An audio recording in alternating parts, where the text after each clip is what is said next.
It's Tuesday, and we are going to continue reading The Hero Two Doors Down. We are on chapter 3, page 39. The next day, Sina pulled me aside. "Still mad at me?" she asked. "Not really," I replied. "Good, because I took some money from my piggy bank so we can stop by the candy store and get some milkshakes." "Sounds good to me," I said. "I can't stay long, though." "Me either," Sina replied. We walked over to the Jenkins candy shop in silence.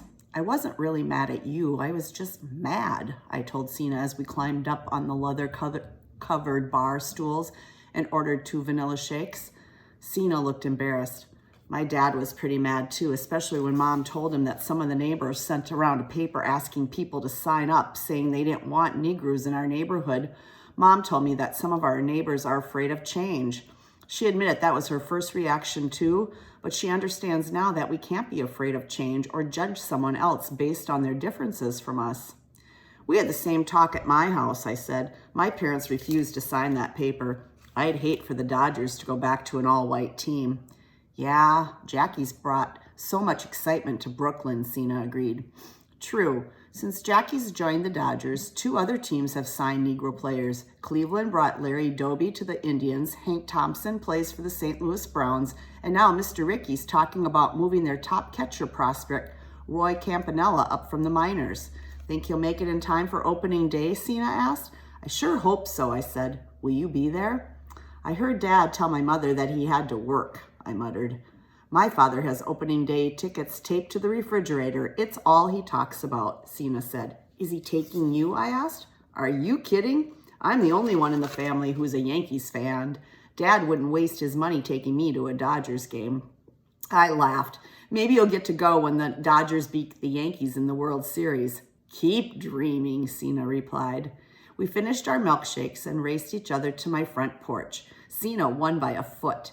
Embarrassed, I challenged her to a do-over and beat her. I was glad we could put our fight behind us. Later, I was upstairs in my room finishing math homework when my father peeked in the doorway. "Hi, son," he greeted me. His face had a wide grin plastered across it as if he had a secret. "Hey, Dad," I called out, studying a man who usually wasn't so cheerful after work. "I have good news," Dad said, venturing inside my room. "You got us opening day tickets?" "No, Stephen, I do not have opening day tickets," Dad replied. Maybe we really weren't going to the Dodgers opener, I thought. My father sat on the edge of my bed. "Sorry to disappoint you, but my news may cheer you up. You remember we talked about a black family buying 5224 Tilden Avenue?" "Yeah, I remember." "Well, the sale went through. The Palin family will move in soon." "What about that piece of paper and the neighbors not wanting a Negro family to move in?" "Turns out that only a couple people signed the petition," Dad explained. "Most of our neighbors feel as your mother and I do. The Palins should not have any trouble from the neighbors. They will be welcome." "Is that the good news?" I asked. "Part of it," Dad replied. "The real estate agent who sold the house to the Palins is a customer of mine at the shoe store. He came in today and told me that the Palins have rented the top floor of their house to a player from the Dodgers." I jumped up from my desk chair and faced my father. "Are you kidding?" I'd heard players lived in regular Brooklyn neighborhoods, but I'd never dreamed I'd be so lucky to have one live near me. "Who is it, Dad?" "That's the thing," my father said. "My friend said he wasn't at liberty to share that information. I think they're waiting until the lease is signed, so I guess we'll just have to wait and see." I sighed. "Gee, Dad, do you think it's Pee-wee?" Dad stood up. "I don't know. Jackie?" "Stephen, stop guessing. We'll know soon." I couldn't sleep that night. I stayed awake thinking about my new neighbors. I knew that when the baseball season was over, players usually returned to their home communities so they could work. At the start of the season, they had to find a new place to rent closer to their teams. Some players shared rooms in private homes and walked to work at Ebbets Field, so it could be any of the players. At breakfast, I pressed Dad for more details. Since the Palins are Negroes, it makes sense that they'd rent to a black family, so it's either the Robinsons or maybe Roy Campanella. That's a possibility. Just because the Palins are Negroes doesn't mean their tenant will be black, Dad reminded me. "True, but you have to admit it's likely," I pressed. "The Dodgers have 40 players on their roster. It could be any of those men." I bet you it's Jackie, I announced, jumping up from the table and dancing around the kitchen, shouting, Jackie, Jackie, Jackie! Sit down, Stephen, Dad commanded. You're getting ahead of yourself. And don't go to school bragging that Jackie Robinson is moving to Tilden Avenue. Really, Dad? A Dodgers player 2 doors down? I don't care who it is, I said. This is a dream come true. He chuckled. I understand, son. The next couple of weeks were absolute torture. In late March, a moving van pulled up in front of 5224. I ran out of the house without a jacket and plopped down on the top step. I watched as the Palin family's furniture was unloaded from the truck and hauled into the bottom floor. As evening set in, Mom called me inside for dinner. The new family has moved in, I reported. Yes, I saw the van. Did you see any children? A boy and a girl, but they look like teenagers, I told her. Is that why you look so disappointed, Mom asked. I was hoping it was the ball player's moving van. It shouldn't be much longer, Steve. I'm planning on cooking a pot roast and taking it over to Mrs. Palin tomorrow. Want to come with me? Sure, I replied. Think Mrs. Palin will tell us who's going to be living on the top floor? I don't know, Stephen, and you are not to bring it up. We are going over there to welcome the Palins to the neighborhood, not pry into their private business, Mom scolded. But Mom, I moaned. Whoever moves into 5224 obviously wants some privacy. They have to deal with fans at the ballpark. When they come home, they're family men just like your dad. He'll want time for his family. You will have to respect that, Stephen. Am I clear? Yes, Mom, I won't be a pest, I promised. The next morning, we walked over to greet our new neighbors. It was cold, but I was sweating under my jacket. Would Mrs. Palin tell us who was renting her top floor? Would I be disappointed if it was an unknown player, or would I get the best news of my life? Mrs. Palin opened the door on the first ring. Good morning, Mom began. My name is Sarah Satlow, and this is my son, Stephen. We are your neighbors. We wanted to welcome you to Tilden Avenue. Well, how lovely and unexpected, Mrs. Palin proclaimed. It's nice to meet you both. My name is Eleanor Palin. Stephen, you'll see my children around the neighborhood. They're a bit older than you and go to Tilden High School. You must be at the elementary school, right? Yes, Mrs. Palin, I replied politely. We know how chaotic it is to move, so I baked a pot roast for you and your family, Mom said, handing Mrs. Palin a covered pan, still warm, along with brownies wrapped in wax paper. It smells divine, Mrs. Palin said. Thank you. Sweat dripped down my neck. Should I risk making my mother angry by asking Mrs. Palin about her future tenant, or should I keep quiet? Are you a Brooklyn Dodgers fan, Stephen? Mrs. Palin asked. I'm a big fan, I replied, relieved that she brought up the subject. Who are your favorite players? Jackie and Pee-wee are my top two, but I also like Ralph Branca and Carl S. Erskine. Why? Just curious, Mrs. Palin replied with a twinkle in her eye. But I started to push and then looked up at my mom and shut my mouth. I know there's a rumor that one of the Dodgers is moving in upstairs, Mrs. Palin said. I nodded. Well, Stephen, my husband made me promise not to tell anyone who our tenant is going to be, so we'll all just have to wait to see who moves in, Mrs. Palin said with a warm smile. I almost fell to the ground and screamed out in frustration.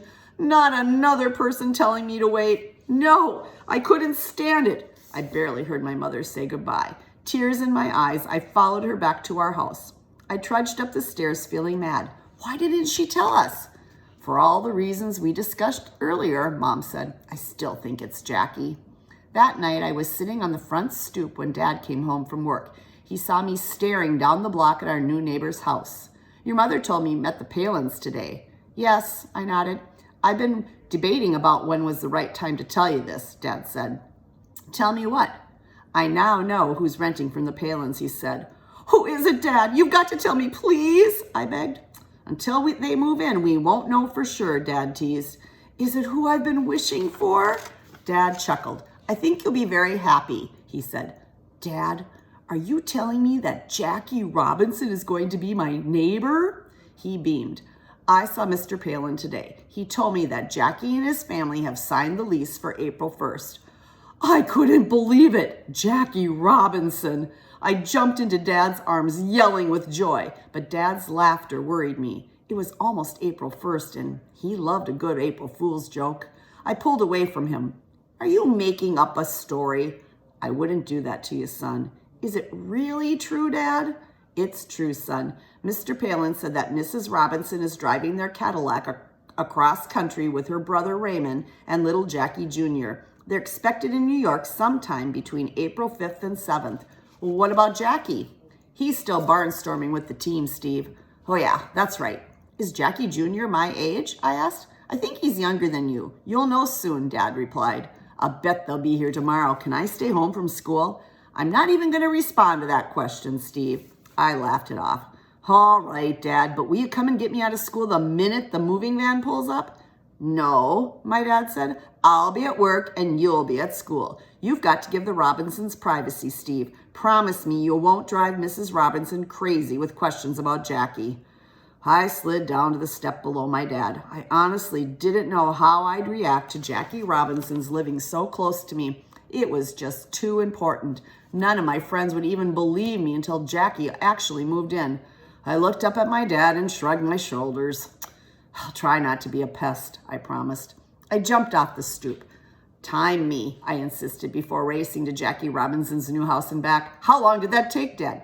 30 seconds tops, Dad said. Just think, I'll be living that close to a Brooklyn Dodgers player, I shouted. Every day after school, Sina and I would race home, hoping to find a moving van parked outside of 5224 Tilden Avenue. Wednesday, April 7th, I got my wish. We broke into a trot, reaching the truck just as two men lifted an off-white couch from the back of the van.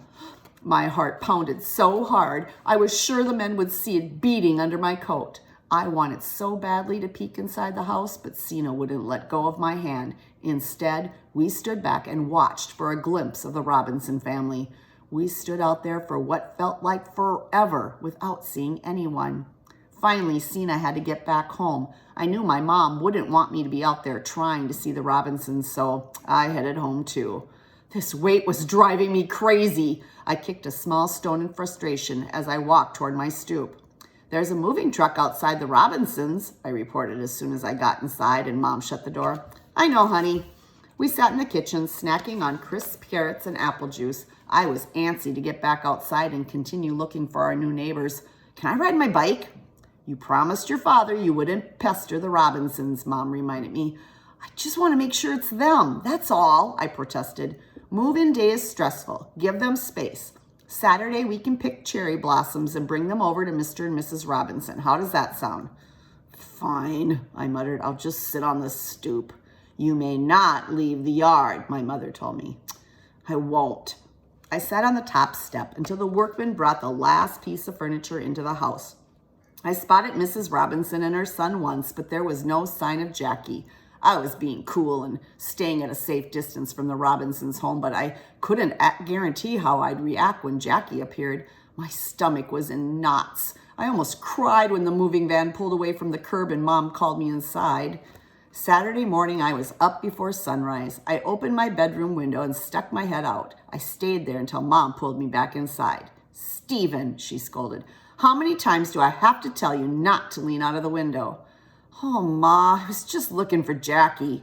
Get dressed. After breakfast, we'll pick some cherry blossoms from the tree in our front yard and take them over to the Robinsons' house. I jumped into my mother's arms, kissing her generously on both cheeks. She hugged me tight. Thank you, Mom. Chuckling, my mother reminded me that Jackie might still be traveling. Try not to show your disappointment, Steve. I looked up at her, wondering how to pull that off. Okay, that's where we're going to stop for today, and we'll read chapter 4 tomorrow. Just want to say hi.